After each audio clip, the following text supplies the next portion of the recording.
Okay, yeah. Hi, good afternoon, everyone. Welcome again to our session for MSWL that 15, that is fieldwork. In this session, we are going to discuss about the fieldwork that the students of MSW course are supposed to carry out in the field. So, in order to complete the requirement for the MSW curriculum course, we would have to carry out around 45 days of field work in any setting, in any welfare agency. It could be a governmental organization, it could be a non-governmental organization, or even a CSR project. This 45 days of field work is mandatory for students, and this along with 5 days of orientation visits. We will be discussing about these components of fieldwork in the class, in the coming classes. Now, today, before embarking into the explanation for fieldwork MSWL 15, um, I would like to start with the code of ethics of School of Social Work that the students are supposed to follow once they, start their journey. Now, I will be sharing the screen with you so that you're able to see the code of ethics for the students.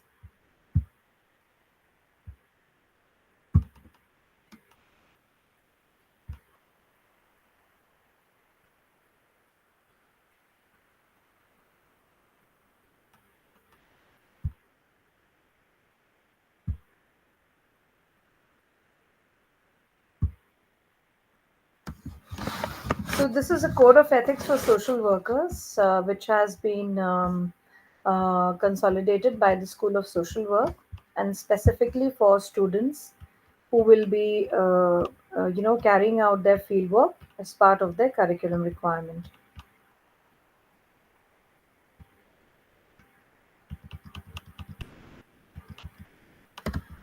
We will be starting with the introduction, the code of ethics for social workers. We will start with the concepts and definitions of code of ethics.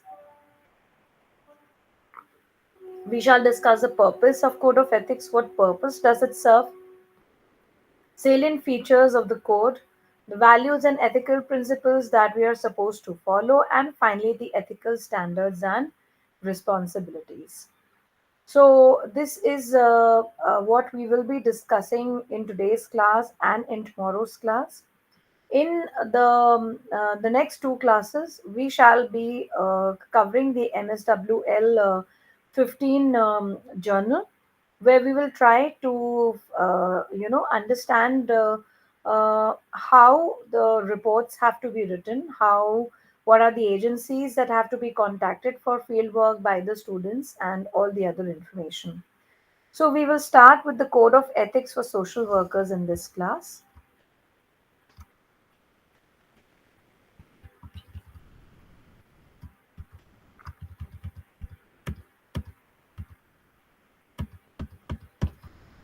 Now, while we were doing the MSW 17, we have also covered some of the ethics and principles that the social workers are supposed to follow. And these have been there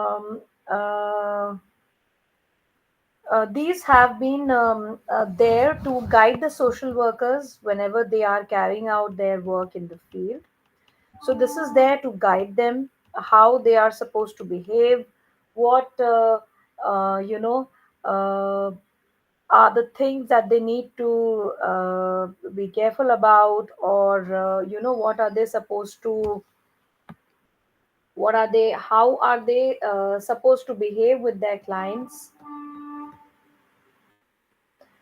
Now, this provides a foundation for social work practice in all the countries. There are several countries they have recognized social work as a profession, and many countries they have drafted their specific code of ethics. Like you have the National Association for Social Workers (NASW), They have drafted a code of ethics. Then there are other countries also who have drafted the code of ethics depending upon their specific requirements. Now this the International Federation of Social Work, this organization, they have posted a number of code of ethics from different countries in their website. The first code of ethics for social workers. This was provided by Mary Richmond in US in 1920, and subsequently in 1960, the USA, the National Association of Social Workers, in USA, they developed their independent code of ethics, which has been revised a lot of times. Now, usually, what happened that most of these code of ethics have been developed by the professional associations, and in some countries, the government, through its professional, regulatory bodies, they have issued the code of ethics. And in some cases, it has been done by a combination of both. So there are also some countries which rely on the IFSW code of ethics.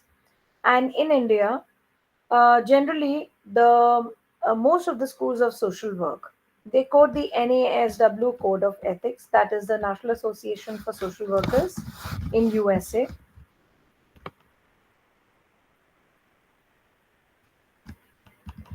Now, the Code of Ethics for India has been drafted by taking guidance from the NASW Code of Ethics and the International Ethics document developed by the IFSW and International Association of Schools of Social Work.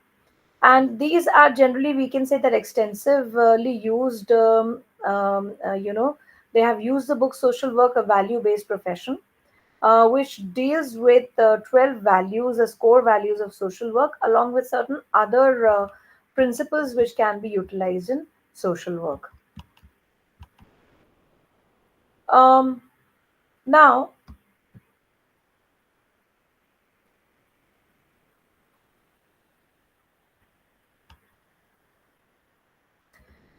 these core values, which have been considered in the Indian context, they include hard work, teachership, loyalty to profession, cultural sensitivity, responsibility, commitment, and patriotism. So, while we were discussing these principles and code of ethics in MSW-17, we have already discussed these values in details.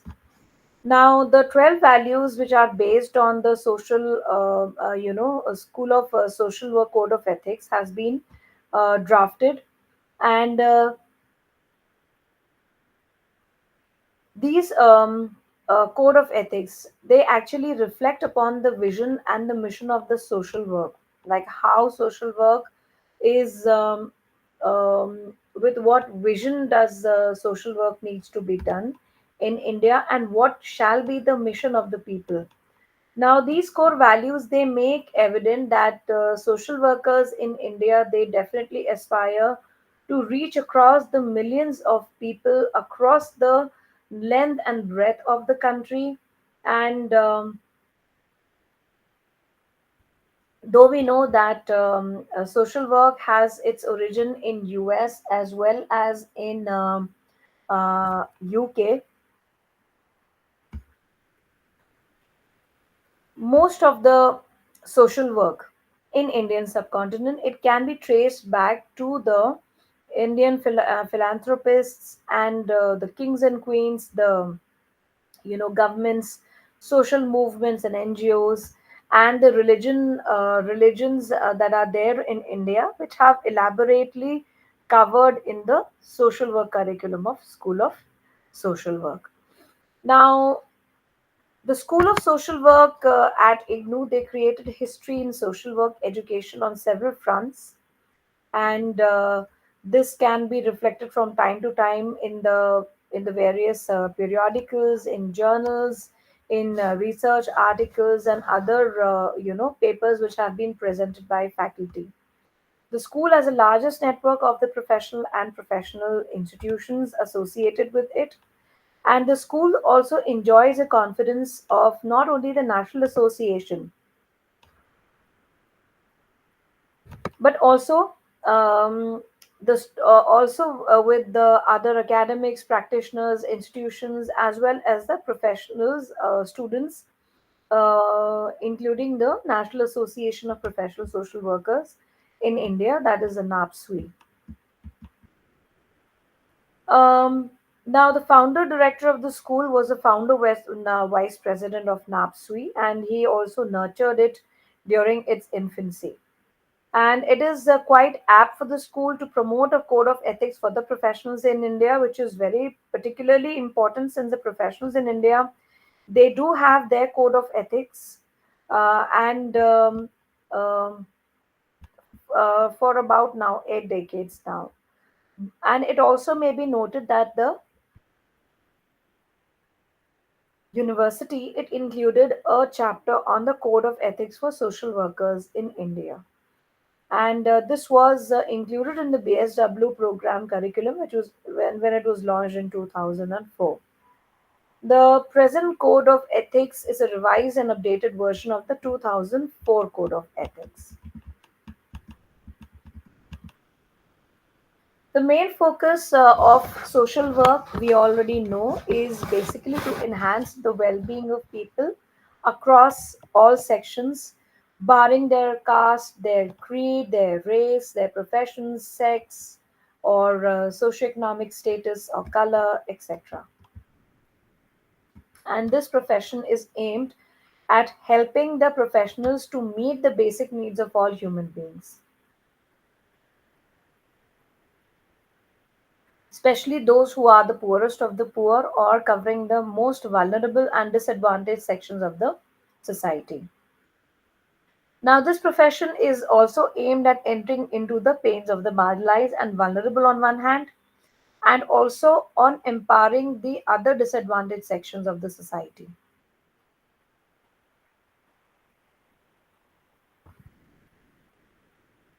The profession, it also ensures that while addressing the problems and issues in the environmental context, we have to keep in view the value and the cultural sensitivity of the people. And all the 12 methods and the 12 values of social work, which is taught by the School of Social Work, it facilitates the teachers and the practitioners to meaningfully address the concerns of the clients, and be it individuals, be it families, be it groups, or be it communities. The 12 methods of social work, we have already seen, includes traditionally practiced six methods, namely the casework, group work, community organization, also the social welfare administration, social action, and social work research. And apart from this, there are six contemporary methods, namely advocacy, networking, awareness campaign, resource mobilization, strength based practice, and PIL or public interest litigation. And this code, it has been drafted keeping in view the diverse masses of the India, the diverse people that it covers, coming from different religious backgrounds, socioeconomic backgrounds, regional backgrounds, or linguistic backgrounds. Now we also know that the socio-economic, if we look into the socio-economic makeup, then we have a number of millionaires in India, but at the same time, we have a large part of the people who belong to the middle class, and larger part of people who generally come from the low income backgrounds, and these involve labor, migrant labors. Also it includes a number of other population, generally belonging to the backward sections. Then of course a sizable population is there which is disabled or they are differently abled. And Apart from this, we also know that there are a number of problems that the country has to face in terms of a sizable population which is malnourished and vulnerable.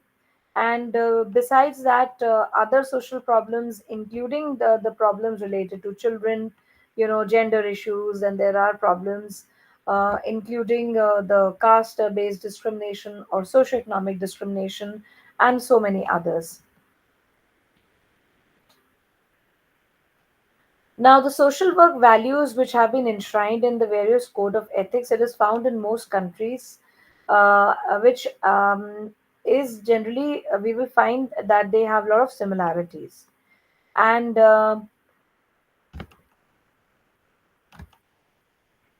now these similarities are because of the fact that the profession grew out of humanitarian and democratic ideals.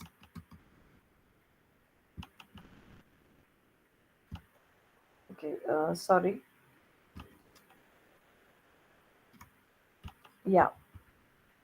Which includes equality, worth, and dignity of all human beings without any discrimination. And these ideals, these facilitate individuals and professionals who are specialists over a range of problems and issues to work with clients, work with families, groups, and communities alike, and empowering those who are vulnerable.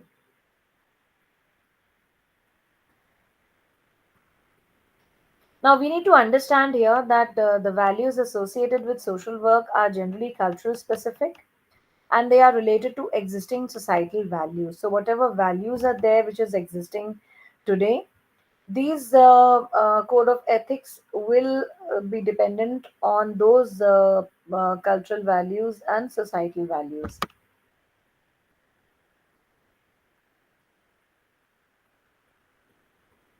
And also, this is very much related to the emphasis on individualism and self-reliance. The NASW Code of Ethics also gives importance to private, privacy and confidentiality. So, keeping the information that is received to us confidential and maintaining the privacy of the individuals.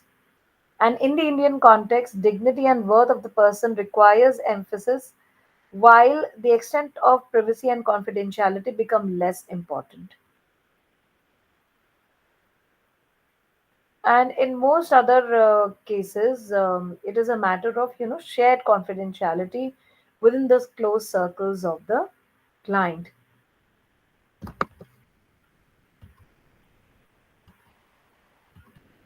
Now, there are certain specific objectives of the code of ethics for social workers, and these include guidance to social workers to effectively practice the profession. So when we are carrying out practice in the field, we these code of ethics are actually required to provide guidance, then also to set standards for the practice. So they will help us to set standards for the practice, what are the values and other guidelines we need to follow, we need to set, and also serve an example to others to protect the client from incompetent and untrained practitioners. So, obviously, these values will be known to the students who have been a student of social workers and not anyone. And also to facilitate social workers to set dignified behavior standards for themselves in the practice of the profession. Then there is also safeguarding the social workers from exploitation of any kind. So, preventing any kind of exploitation, suffered by the social workers, and improving the knowledge and skill base of the profession through evidence-based research. Also, it includes providing guidance to social work education institutions, agencies, associations, employees, and administrators. So they will set us guidelines to these institutions which are involved in social work education, and also protecting the professionals from litigation. Any kind of questions related to law and order, they can be easily protected from such litigation, and promoting and facilitating the practice of social work profession.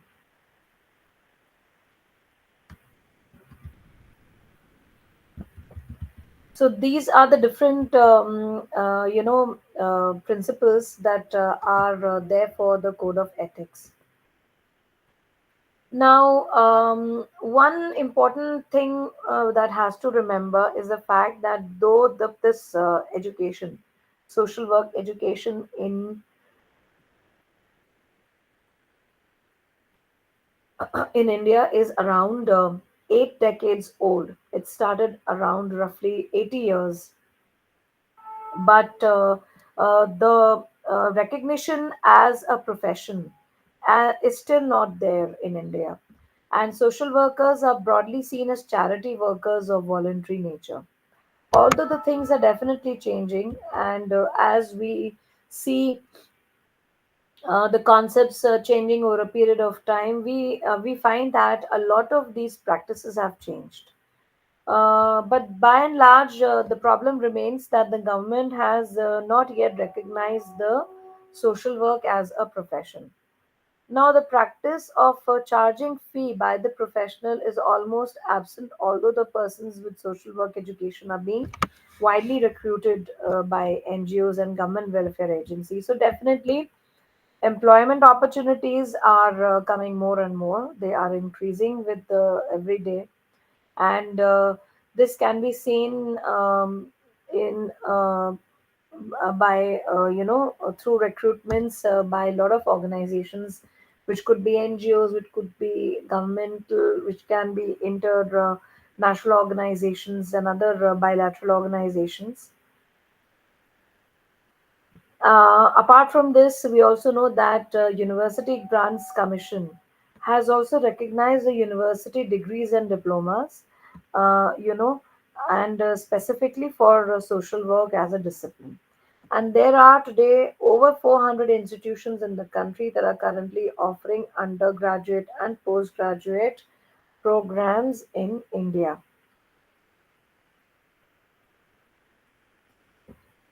But despite the fact, one thing is for sure that there is a lack of uniformity in the curriculum and the practical standards. Okay, so there are several universities where social work is being taught by the faculty hailing from other disciplines, particularly those coming from sociology and psychology.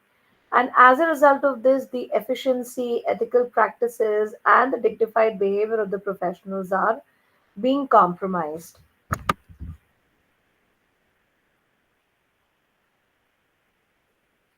This can also be seen in the fact that with the advent of the distance education program, a lot of institutions have come up offering distance education without appropriate standards and guidelines. This has further diluted the purpose and quality of social work education and practice in India.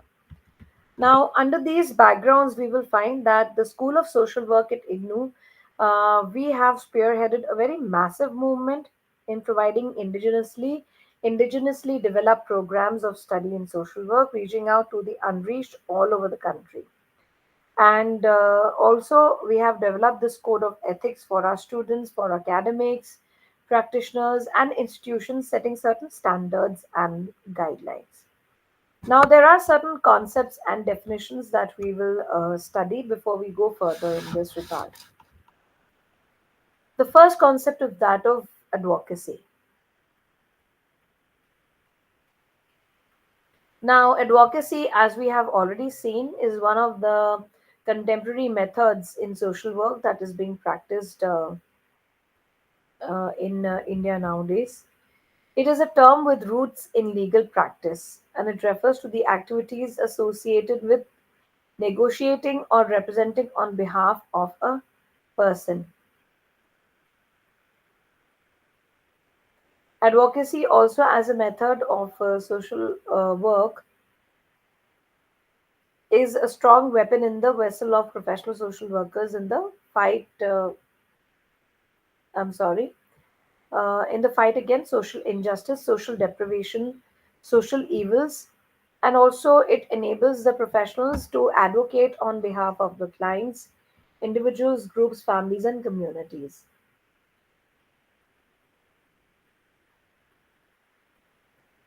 So the first concept is that of advocacy. The second concept is that of awareness campaign. Contemporary social work method of awareness campaign is generally directed to create and enhance awareness of people on various issues and problems and help to improve to improvise the decision making capacity of the clients.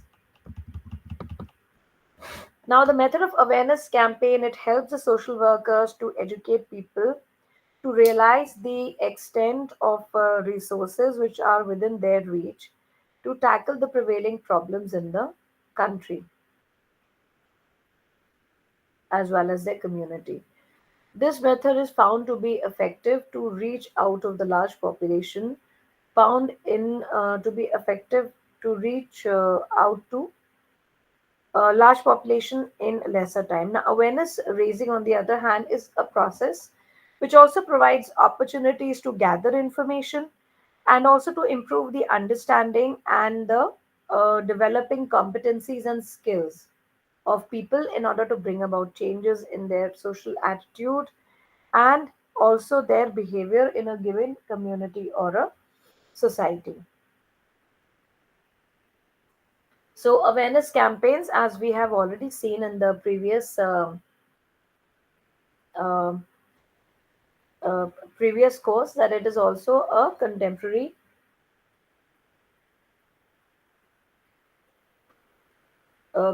method of social work.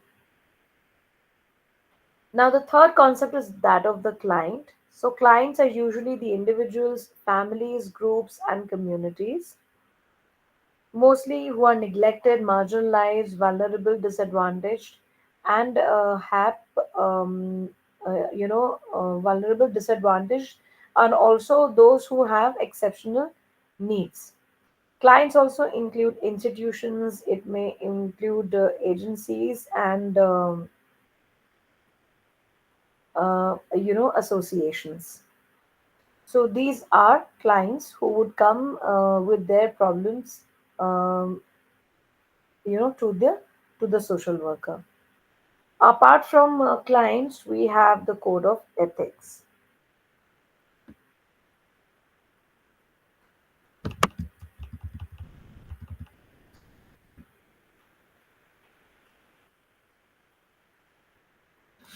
After the client, we come to the code of ethics, which is basically documents that aim to identify the broad values, principles, and standards of ethical conduct on which a particular profession is based. So that is what can be called as the guide code of ethics.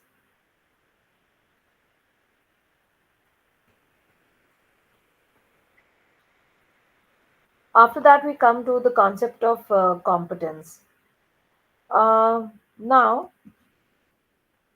the competence is considered as one of the core values in social work profession, which has to be,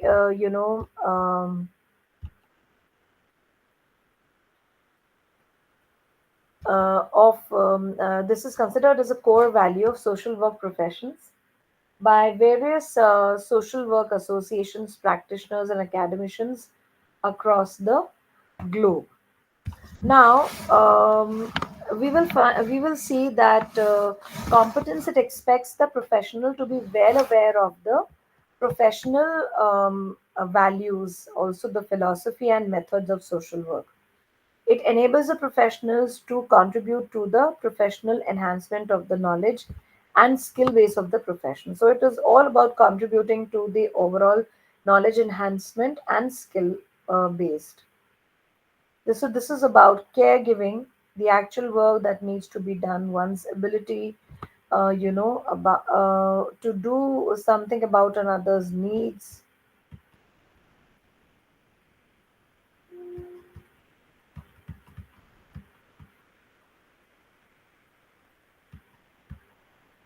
Now, the term competence is also being used here in a holistic sense, relating to the professional abilities and capacities of the professional social workers, rather than set of discrete technical skills.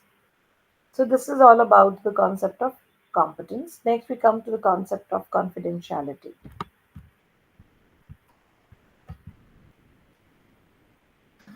So, social workers here must respect the client's right to confidentiality and privacy. Except for compelling professional reasons, social workers need to protect the confidentiality of all information pertaining to the clients.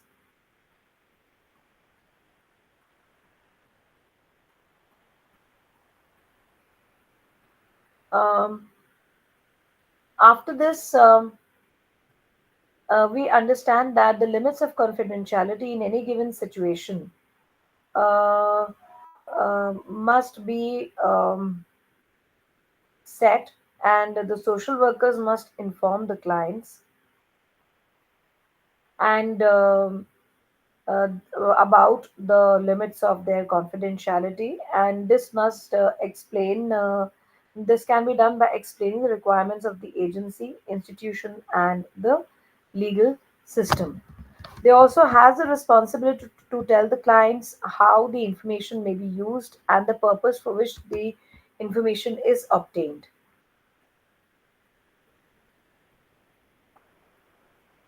Now, we also have to keep this thing in mind that social workers are social doctors, and as such, the professionals should not discuss confidential information outside the four walls of the chamber, as such as public places. After this, we come to the continuing education.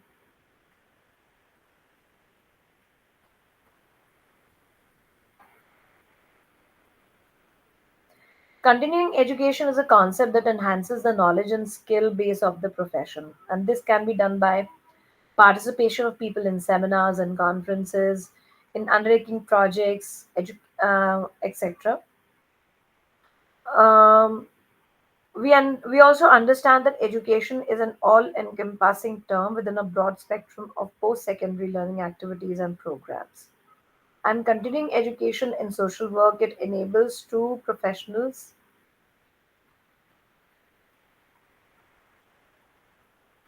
to enhance their knowledge and their uh, skill base through exposure visits and publishing a high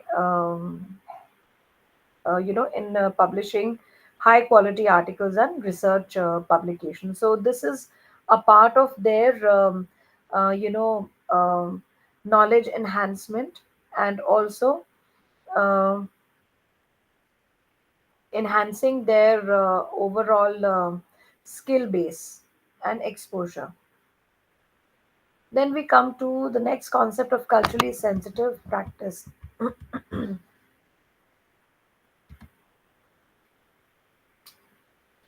Now, culturally sensitive social work practice, it builds upon the general principles and ethical standards of social work. The core of the model is to recognize and respect the ethnic client's ethnic, cultural, and race-based values, characteristics, determine uh, traditions and behavior, and then integrating these characteristics to successfully into the social work practice. Now, social culturally sensitive social work practice, culturally sensitive social work practice, it requires the social workers to become aware of their cultural values and perceptions, and also how these their cultural values and perceptions, or they have impact upon their work with the clients.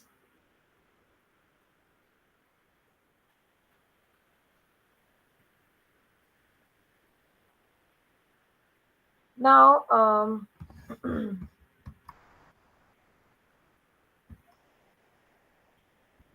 cultural sensitivity, we have already seen, is basically it's a value of social work which enables the professionals to learn about clients who are from different communities, okay, and geographical locations, thereby serving them better within their own communities. And the value of the cultural sensitivity, it expects a social worker to remain sensitive to the religious and the spiritual views of the um, uh, you know um, okay. So the value of the cultural sensitivity aspects expects the social worker to remain sensitive to the religious and the spiritual views of individuals, families, groups, and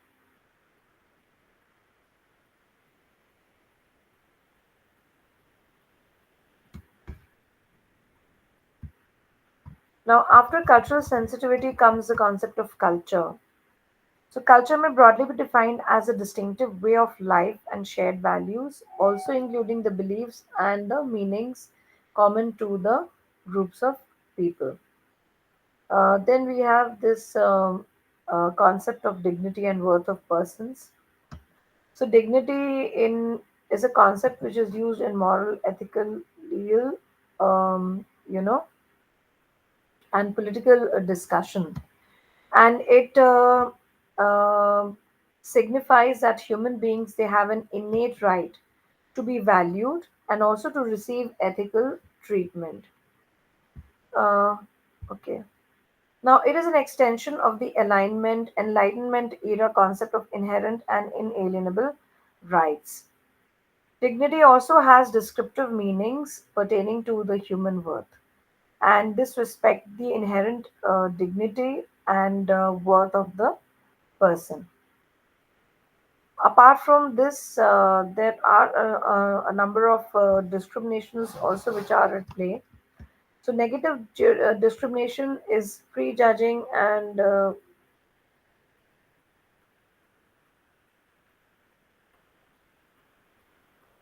Um, now, positive discrimination, on the other hand, it refers to the policies, programs, or actions that favor the disadvantaged persons or groups. So, these two types of discriminations are there: positive discrimination and the negative discrimination. So, while negative discrimination is basically prejudicial treatment and unfavorable treatment to people, negative positive discrimination may be seen as a positive action that favors disadvantaged persons or a group so that they may their condition can be improved.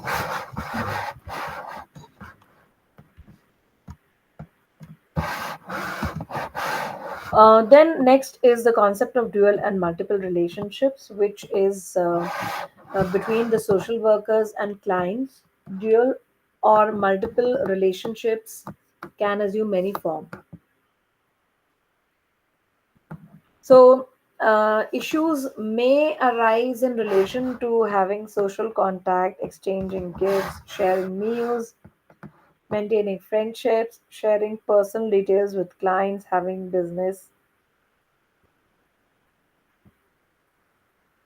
then, becoming involved with the client sexually. Dual and multiple relationships can occur between the clients and the social workers, and they may give rise to on multiple issues altogether. Then ethical decision making. Decision making may be termed as a process by which social workers engage in the exploration of values that may be evident in the personal, professional, social, and organizational spheres. So, in order to establish where an ethical dilemma might lie, according to what competing principles.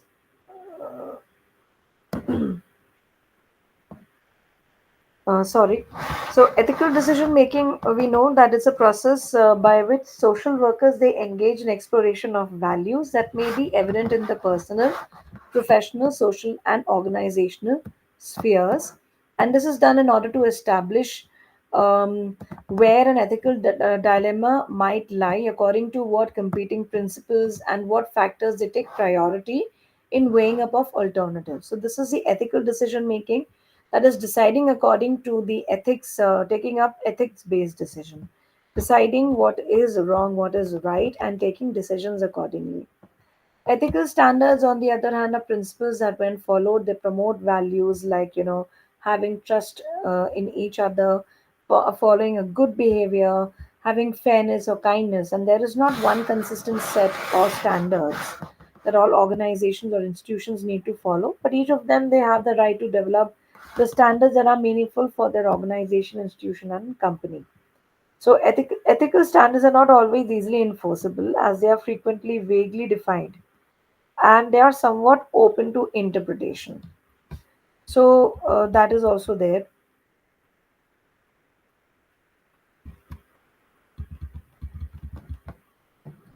After this, we also find that there are some other specifics like do not share the customer's private number with anyone outside of the company and so many others.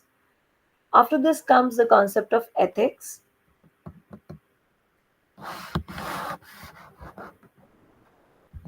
So, ethics, as we know, it's a branch of philosophy which addresses the questions about morality, such as what is the fundamental nature of morality and the way in which the moral values are determined. Apart from this, then there is also this concept of hard work, which is one of the value of a professional social worker, which expects the, professional to be punctual, to keep the promises made by him or her and commitments, and be available to people who are in need of them. Okay, a hardworking social worker will not delay the will not delay the evaluation of answer scripts and dissertations, fieldwork reports, and in providing quality supervision for the research scholars. Then social work teachers, supervisors, and administrators, they have to be hardworking to train and educate social work students to be efficient and committed to the work.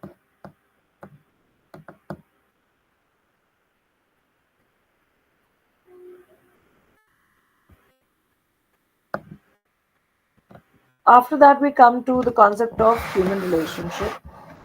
Human relationship is of central importance in social work practice. It is because through these relationships that not only various problems arise, but also these are something that may provide the solutions to the problems. So when we are intervening with individuals, in planning intervention with families, groups, and communities, uh, we have to remain deeply rooted in different kinds of human relationships. Then comes the concept of human rights, which refers to the basic rights and freedoms to which all humans um, are entitled. Now, they are socially sanctioned entitlements to the goods and services that are necessary to develop human potential and well being. Now, after this, we come to the concept of informed consent, which is basically, uh, you know, consent must be taken from the person beforehand, and we need to, um, you know, there are actually six standards here that must be followed when we're talking about informed consent. One is the coercion and undue influence must not be, does not play. Undue influence must not have played a role in the client's decision. So, whatever client has decided, any kind of coercion or undue influence must not be there. Then, second, clients must be mentally capable of providing the consent. Okay, so they should not be very small children or a person with having certain kind of disabilities. Then, clients must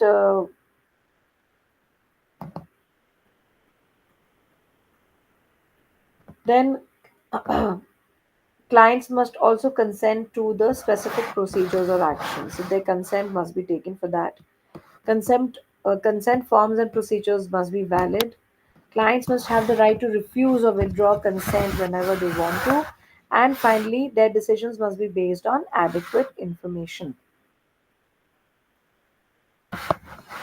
Then there is this concept of integrity, which refers to the importance of honesty and reliability and responsibility.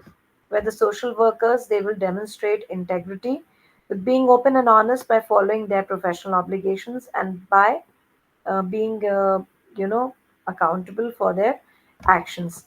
Then there is another concept which is known as the involuntary clients.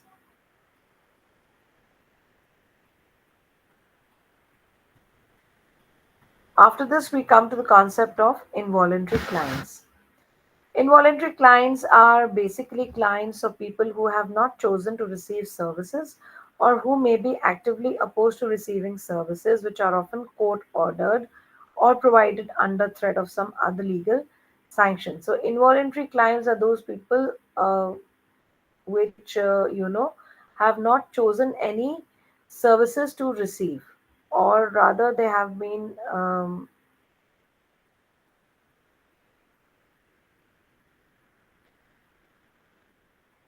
then we come to the loyalty of profession, as we have already seen, that this is a product of the commitment to the practice of the profession and the dedication towards its enhancement.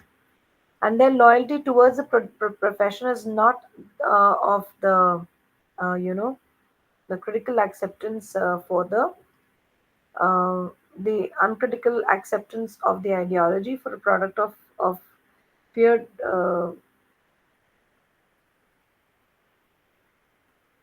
or a product of fear being disapproval or punishment by the other members of the profession. Rather, it is a value.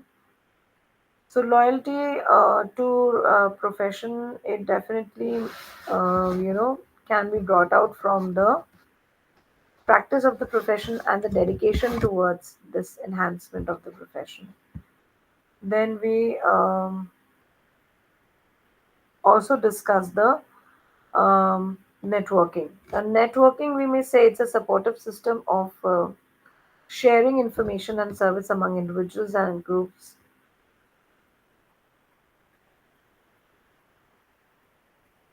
Now, in social work, networking implies the establishment of cooperative and collaborative relationship with like-minded people.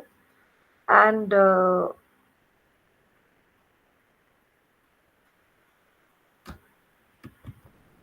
okay, so in social work, networking implies the establishment of cooperative and collaborative relationship with like-minded people and institutions, where they develop for where they work for mutual development and support, for rendering help to the clients. Also, networking as a method of social work is being used at both macro level as well as a micro level. Networking also helps to solve the problems by minimizing the gap between the clients and the resources of varying nature. And there is this concept of oppression, which designates the disadvantage, marginalization, and injustices which are suffered by people, in their everyday life. And this involves a devaluation of the people's attributes and the distribution of to the society on the grounds of who they are as member of a group, socially configured, sorry, um, yeah, so it involves a devaluation of people's attributes and contributions on the grounds of who they are as members of a socially configured groups which are socially configured as inferior. So, this is basically all about oppression. And then we come to the concept of patriotism. Now, patriotism, it means valuing the being a citizen of a particular country, and professionals' interventions, we know that they are in the best interest of the client who belongs to a family, community, or larger society as well as a nation. Alleviating the problems of the client is responding to the national problems.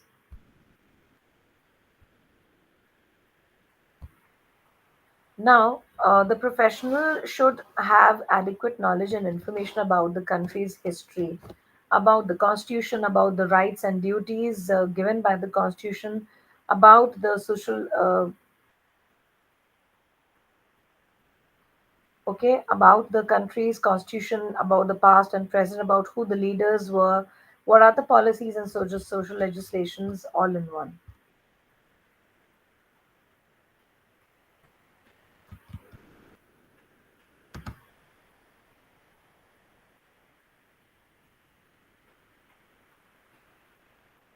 Now, after that, we understand that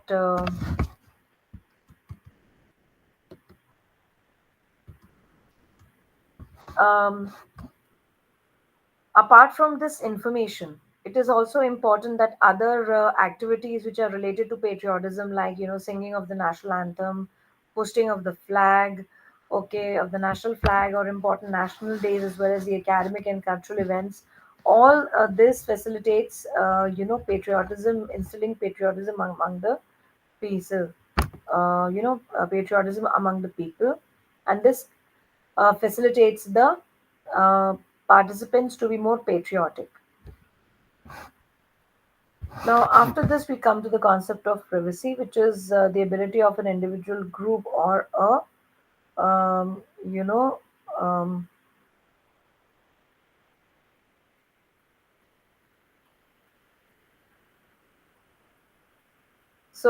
privacy is the ability of an individual or a group to seclude themselves or separate themselves or information about themselves, and thereby they express themselves selectively.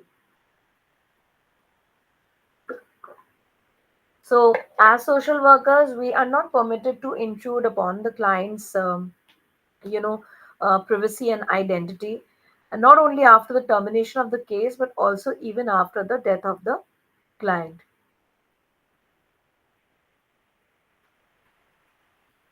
After that, we come to the next concept, that is that of the public interest litigation, or the PIL, which is basically one of an important contemporary method.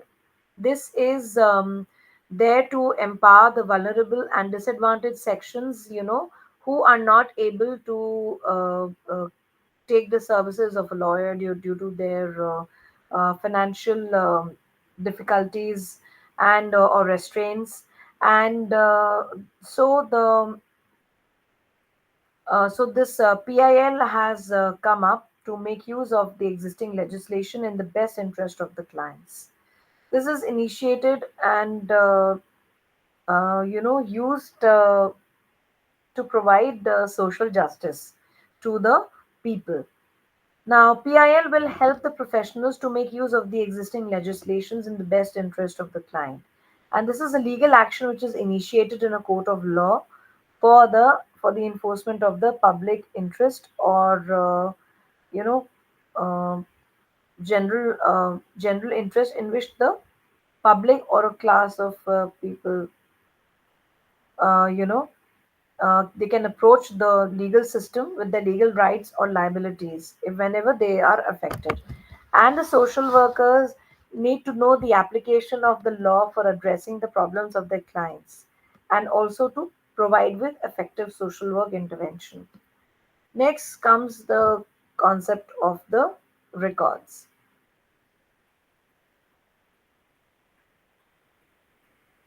So, a thing constituting a piece of evidence about the past, especially an account kept in writing or in some other permanent form.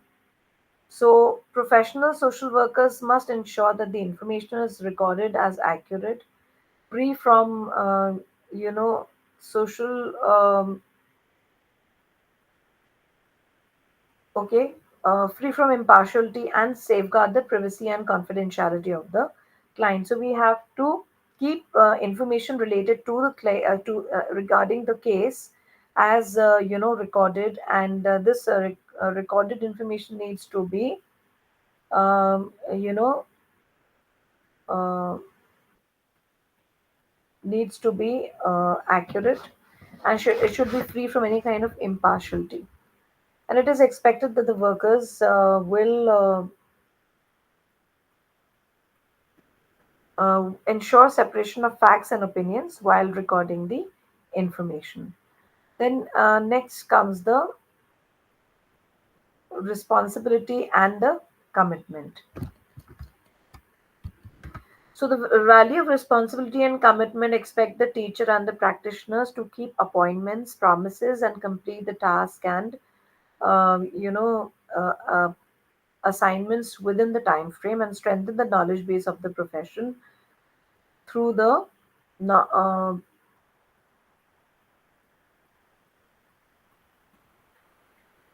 now these this information you can say that um,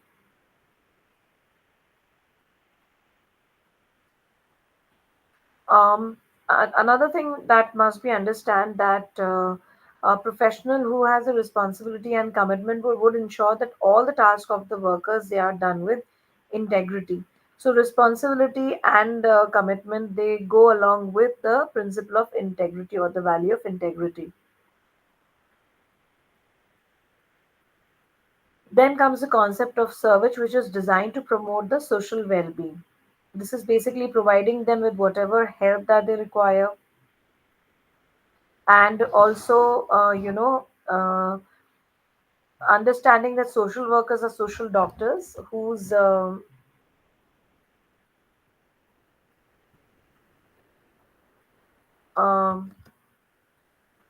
so social workers they are considered as social doctors whose specialization is basically serving the marginalized and the disadvantaged from other strata of the society. And this is also the concept which is the primary motto of every social work professional. So this is a concept of service. After that, we can come to the concept of sexualized conduct. Now, this includes all conduct of a sexual nature, including any kind of physical contact or having a verbal, non-verbal, written, or electronic expression, and also includes creating any kind of SMS, emails, or social networking sites, and also includes creating sexualized atmosphere. Like it could be something like discussion of what a sexual or a romantic relationship might be like between the professional and the client, or having some certain voyeuristic interest by the professional in the client's sex life, or sexual suggestion or innuendo. So all of these things have been considered as part of the sexualized conduct. Next is the concept of social justice, which refers to the concept of a society in which justice is achieved in every aspect of society. So basically, it is giving free treatment to everybody, promoting equality, impartiality, share of the benefits of membership of society to everyone. So this is basically to providing the marginalized and disadvantaged sections. So providing social justice is a priority of the social work profession. Next is the concept of spirituality, which is a search for meaning and purpose and our connection with others, encompassing universe and ultimate reality. And then we have the strength based practice, which is also another method of social work, which is used in the present day context. And this is basically a method that emphasizes people's self determination and strengths. So, when applied beyond the field of social work, this was also referred to as a strengths based approach, meaning that believing that clients or individuals, groups, families, they have their inherent strength and resources available for their discretion, and also capacities that they can bounce back from a difficult situation in their life. Okay. And this development of strengths based practice as a method has brought about a new phase in social work practice and intervention, where the onus of taking the planning intervention of taking decisions, everything is on the client. Next is the concept of teachership. Teachership is, you may say, it is a it's a divine professional, and you may call as um,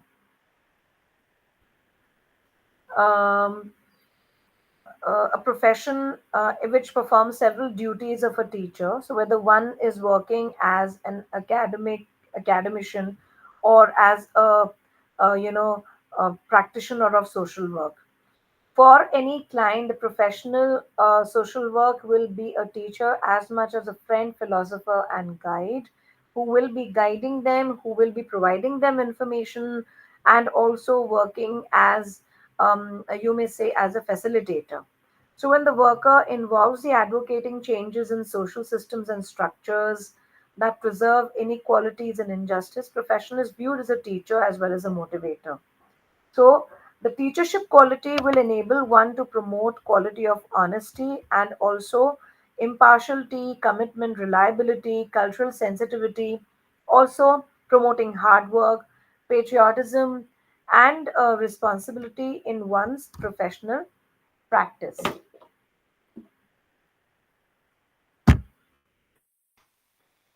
The teachership qualities inherent in the worker will also enable one to be working with empathy and also in safeguarding the well being of the client.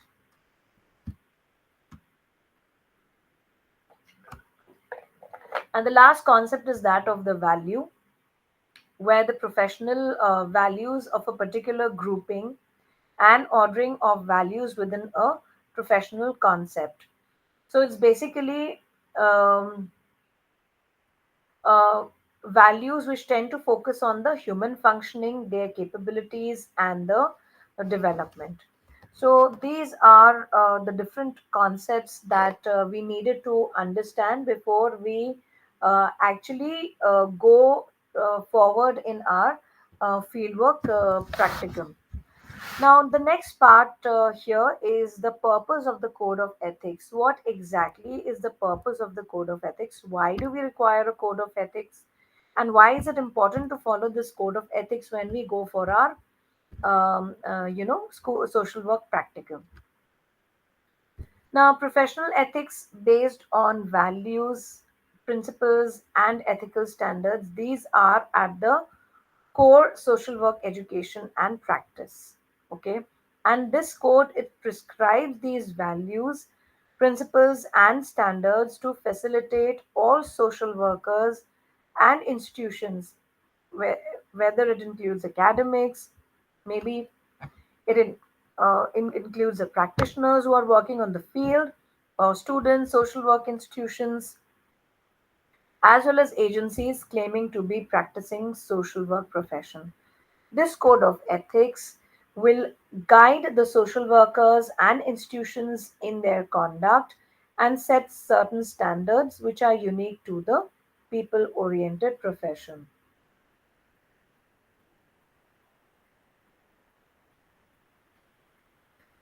Now, this code of ethics will guide the social workers and institutions in their conduct and also set certain standards which are unique to the people oriented profession. To this end, the code of ethics it serves 10 purposes. First of all, it recognizes that the 12 core values of social work on which the social work's vision, mission, and objects are founded. So, first is basically recognizing the 12 core values of social work. The second purpose is specifying the ethical principles for each of the 12 values. So, we specify the ethical principles for each of the 12 values, which are to be imbibed and inculcated by the professional students as well as the institutions. Next purpose is that the code has been drafted to guide the professionals in decision making when conflict of interest arise. So it definitely helps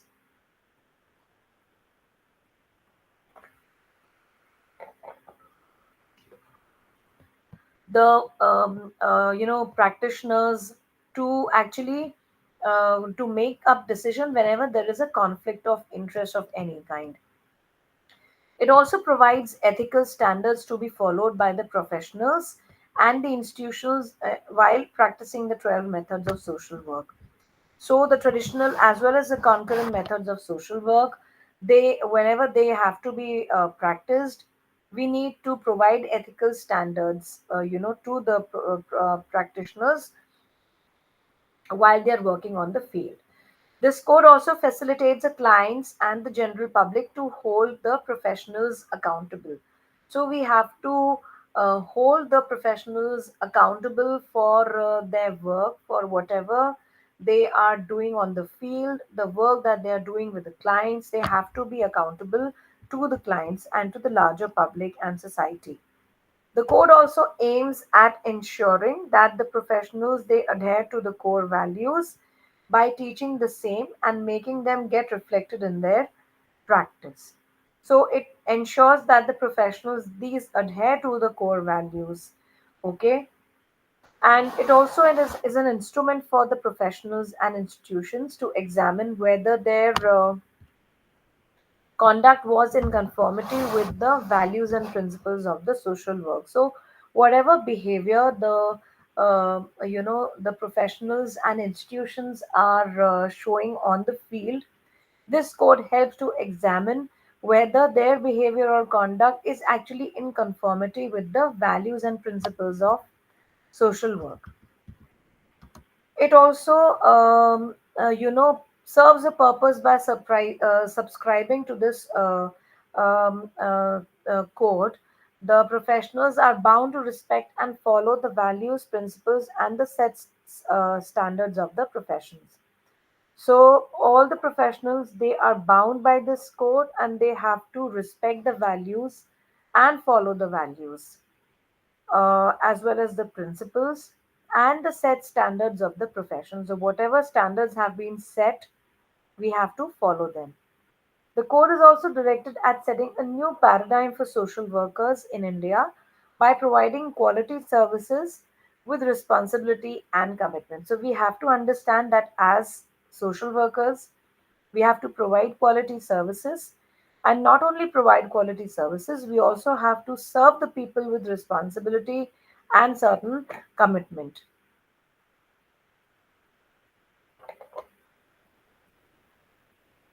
The code it also offers guidelines for the professionals, institutions, and scholars in making decisions that are ethical in nature in various situations. So, it will offer these guidelines for the professionals, institutions, as well as the scholars before they make up any decisions which are ethical in nature. So, these were the various purposes that the code of ethics serve.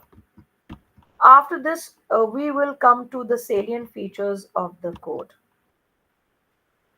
The main salient features of the code it includes the code provides the objective. It will provide the objective that the practitioners as well as the social workers they have to follow, or they have to achieve.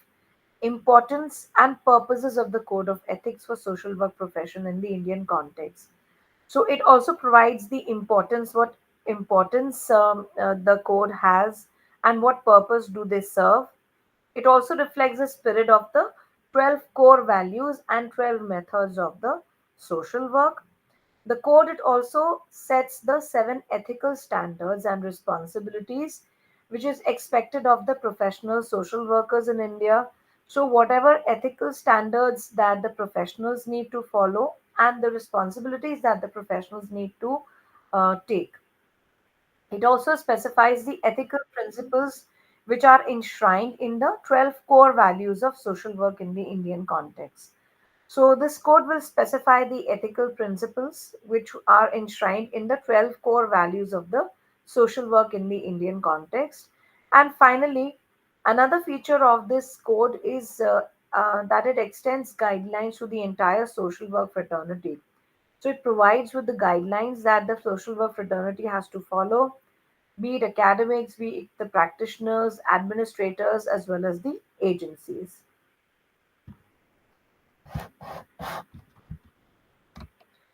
So, after discussing these salient features of the code, we will take up these values one by one and understand their,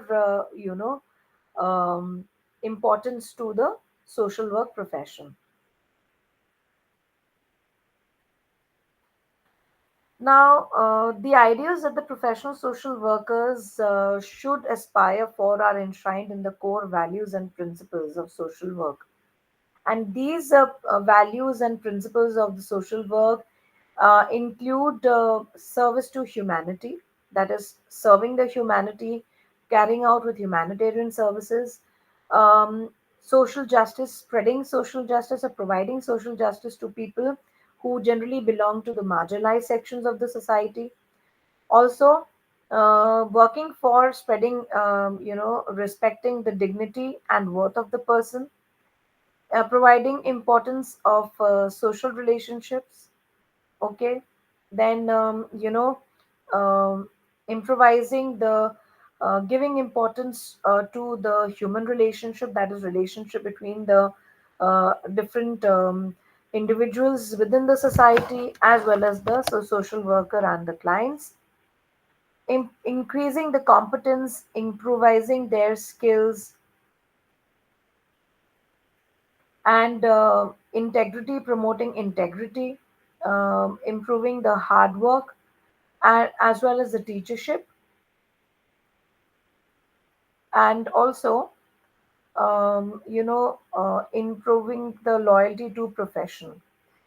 Cultural sensitivity, that is being more sensitive to the needs of the people belonging to the different cultural background, and also responsibility,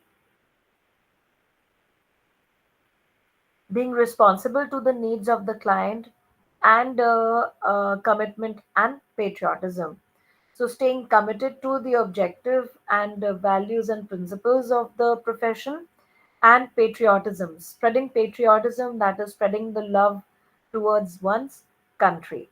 These are certain values and ethical principles that has to be followed when we are talking about the values and ethical principles when we are working as a professional social workers.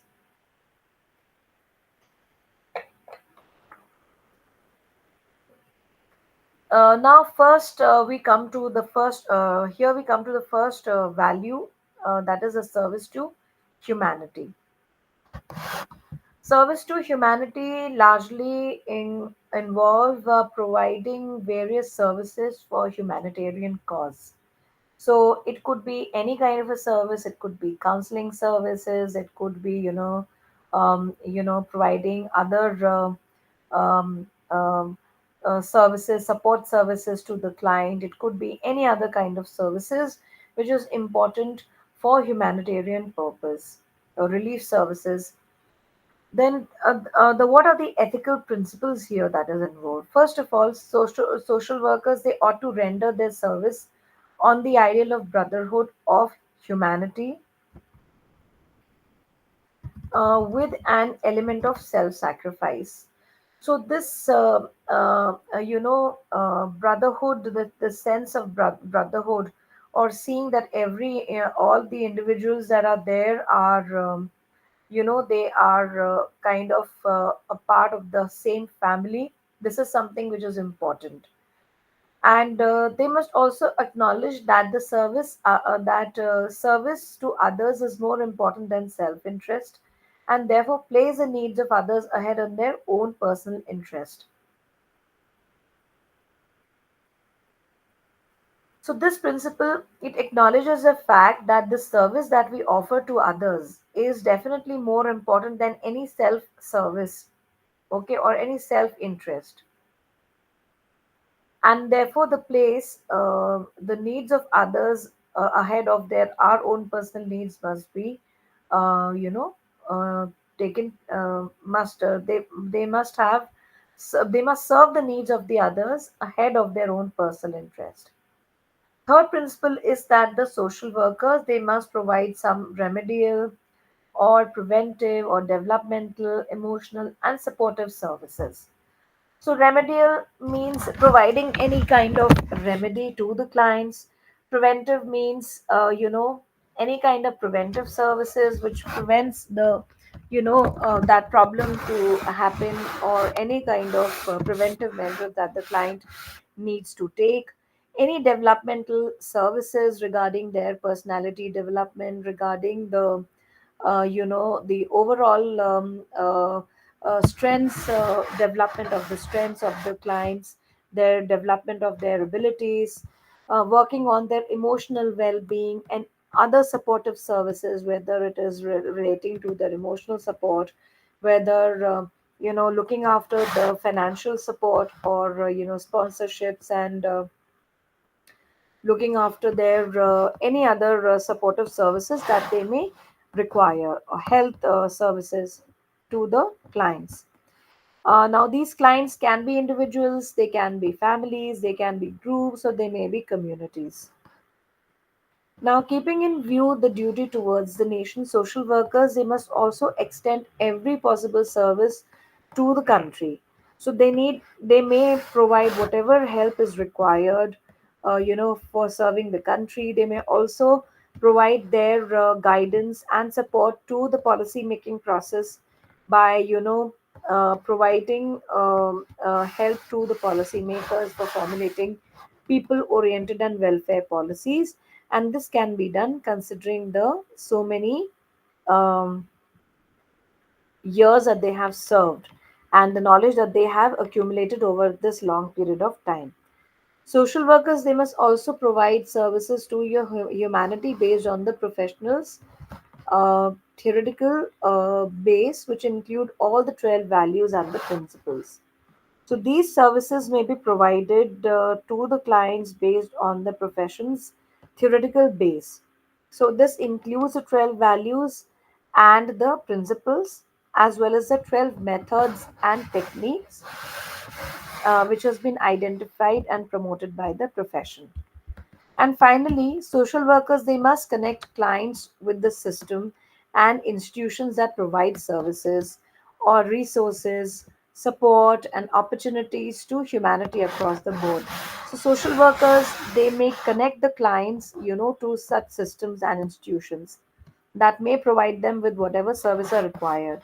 So if a client requires some kind of a funding or some kind of a sponsorships, that the social worker may connect the client to such agencies, such funding agencies that may be,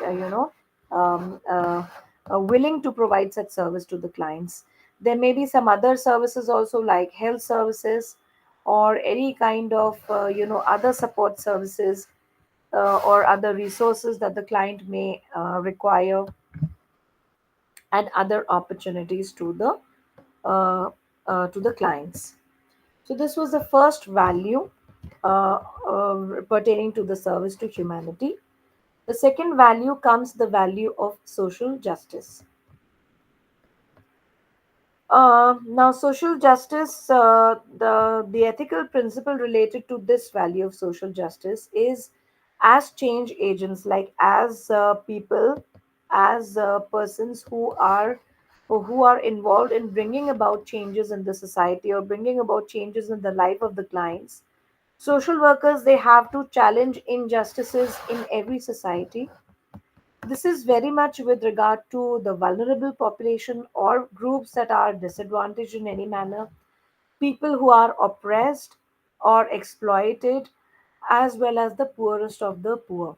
So, any disadvantaged section of the population, whether they are socially disadvantaged or they are financially disadvantaged, these groups, they need to be, um, you know, free of any kind of injustices which is served to them by the society. Social workers, they must also pursue for fair distribution of uh, you know resources, so that the basic needs of the people, like food, water, shelter, clothing, education, legal assistance, or health care, all these must be made available to everyone in the society.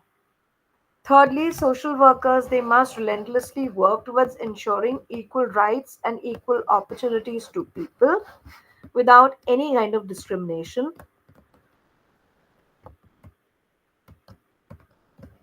of using the state and the public social services of all citizens as ensured in the constitution of the country.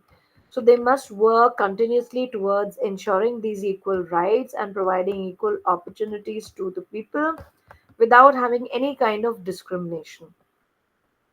Fourthly, social workers must focus on empowering the clients, by continuously convincing them that their actions and their rights for social justice are not influenced by biases of the influential and the powerful in the social, economic, religious, and political system of the country.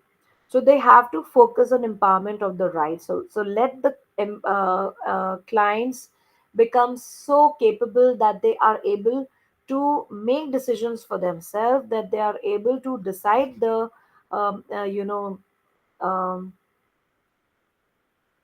their freedom and the actions that they have to take.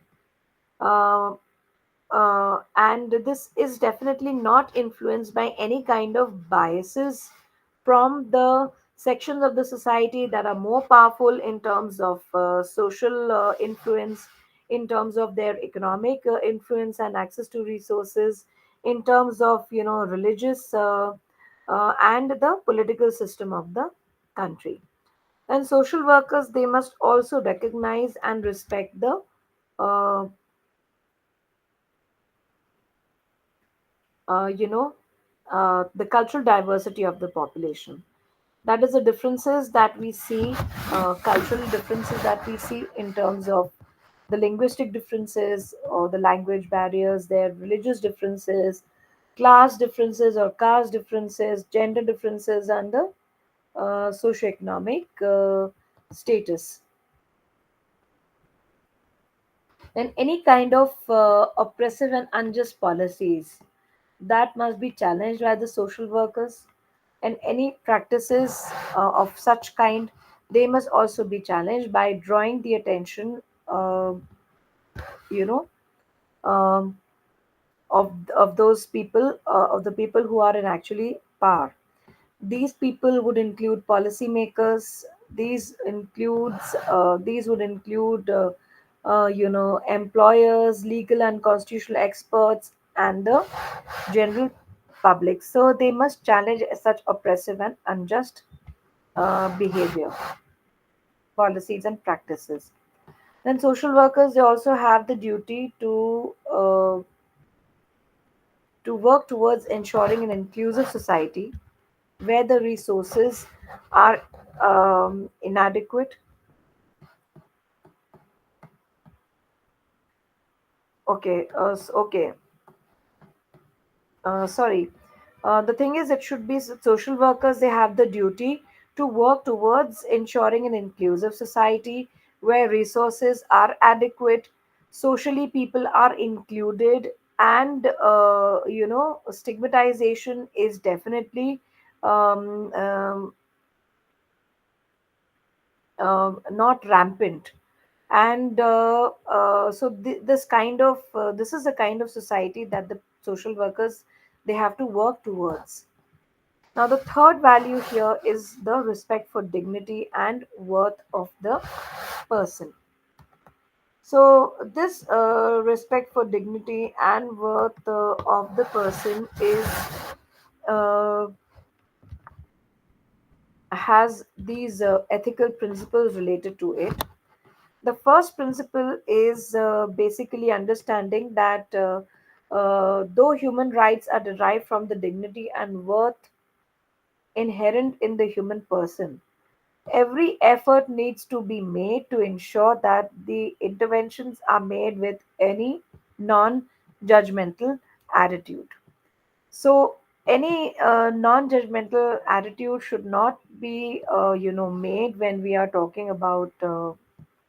you know, talking about respecting the dignity and worth of the individuals. Second is that social workers from Indian subcontinent, they must accept the truth that their clients have innate rights to be valued and receive ethical treatment without any kind of discrimination or stigmatization, irrespective of their caste, their class, their socioeconomic structure, their religion, etc. Then social workers must treat every client, be it individual or family or a group or a community, in a caring and respectful manner. Okay, and we need to be mindful of individual differences. Understand that individual differences do exist, But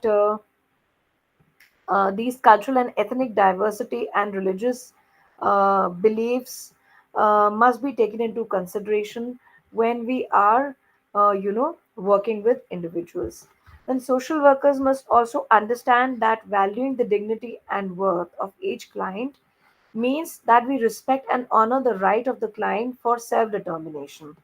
So every individual, every client has a right to self determination and autonomy.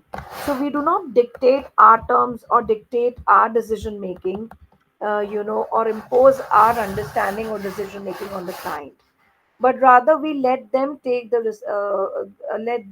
responsibility. We give them opportunities to understand what options are available to them. We also provide them with informed choices so that they can make informed decision making depending on give them what choices we give them. Social workers also believe that everyone has equal worth and dignity as human beings and are able to feel, think, plan, decide, and act in relation to their own worth and dignity. So social workers also they have this understanding that human beings are able to feel. They not only feel for others but also feel for themselves. They can think. They can think for themselves. They can think about others. They can plan. They can plan what they want in life, what they want in the future, and also take decisions um, uh, based on whatever um, you know uh, okay, so they can basically plan based on the information that we provide to them, and they decide and act in relation to their own worth and dignity. And then we have the last principle, which says that social workers believe that clients need to be treated with respect arising out of the dignity and worth inherent in them. This will increase their own sense of self esteem, their self respect, and also self confidence, which will facilitate the helping process. The next value in this regard is the importance of human relationships. How people are related to each other through various, uh, you know, um, means, through various, and how these relationships between people can actually help them overcome a lot of issues in their life. Now the various ethical principles related to the importance of human relationship are below. So social workers, they believe that the social work relationship is much better than greater than a friendly relationship between the worker and the client, which makes the former a social doctor. So we understand that the social workers, they have a more important role to play when it comes to their client. So we are actually working as a social doctor. We are treating the patients and helping them in overcoming any kind of a barrier or limitations within them. Social workers also understand and inculcate the value of importance of human relationships, knowing well their boundaries while working with individuals, groups, families, and communities, and by respecting the dignity and worth of the persons involved. So they must understand and inculcate the value of importance of human relationships, and also importance of the value of human relationship communicates that social workers, they understand the service users concerns and know how they feel, which will result in warm and healthy relationship. And then we have the social workers, they should also not misuse any relationship or any or break any trust with the clients who use one's services. And we need to recognize the boundaries between the personal and the professional life and not abusing one's position for the personal benefit or gain in any form, including the sexual favors and the financial exploitation. So here we there is also need to understand that we need to um, avoid, or we need to totally avoid any kind of misuse of relationship or trust that the client has shown towards us. Okay, whatever trust the clients have on us, we need to respect that and make all efforts to you know uh, uh, keep that trust intact. While social workers, they also recognize that people are watching their behaviors at every level of the services being provided. They also need to accept the mistake and admit that they are not perfect. Now we know that mistakes are a part of our life, and we may also at times carry out these mistakes, and but we need to admit that we are not perfect, and whatever mistake that we do, whatever mistake we commit, we need to accept those mistakes. Social workers, they also need to understand that universally accepted principles of social work like individualization, okay, that every individual is unique, acceptance, having a non-judgmental attitude, and also the client's rights to self-determination and confidentiality, they are all very vital. And these uh, things we need to uh, you know uh, they are very all these are very important, and we need to imbibe all these different principles, and make them and show them why, when we are having our relationships with clients. Next is the value of competence, and some of the ethical principles related to it include practicing within their areas of competence with responsibility and commitment to the helping profession and clients. So we need to practice this competence within their area of competence with responsibility and commitment. Then social workers must also aspire to contribute to the knowledge and skill base of the profession by carrying out researches, by sharing our results with others, by writing out, reports and other information that we have. We must also ensure that the services which we provide, they should be of high quality. The services need to be effective, and they need to be aimed at the best interest of the client.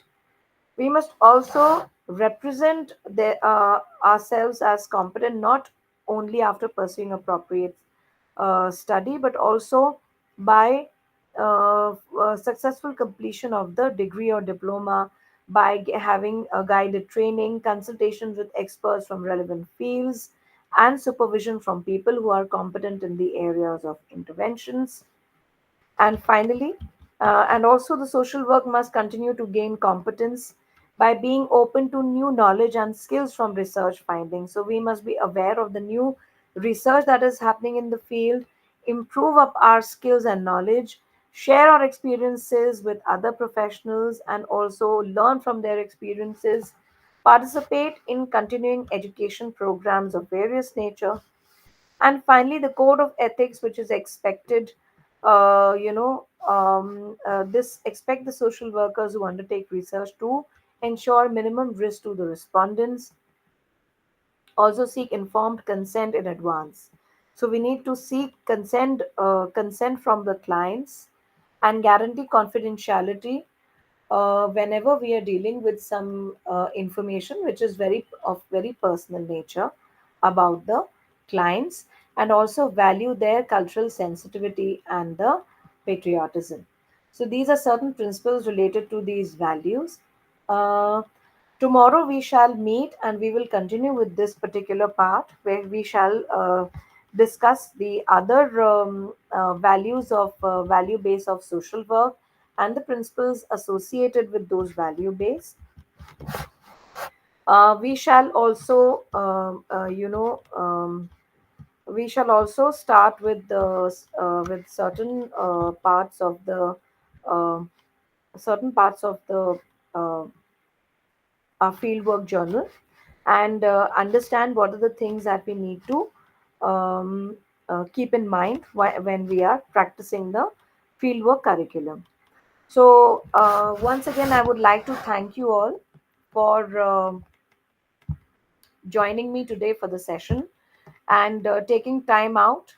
And we will be meeting again the same time, 4 o'clock tomorrow evening, to discuss and take this class further.